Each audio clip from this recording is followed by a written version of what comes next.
नमस्कार, देशोन्नतीमध्ये मी ऐश्वर्या शिंदे आपलं स्वागत करते।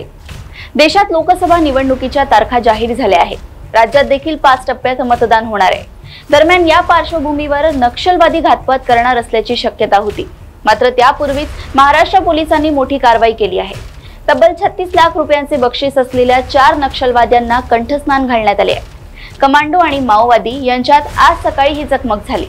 जिल्हा पोलीस अधीक्षकांनी या संदर्भात माहिती देताना सांगितले की त्यांना सोमवारी दुपारी तेलंगणा येथून महाराष्ट्रात 4 नक्षलवादी येणार असल्याची माहिती मिळाली होती।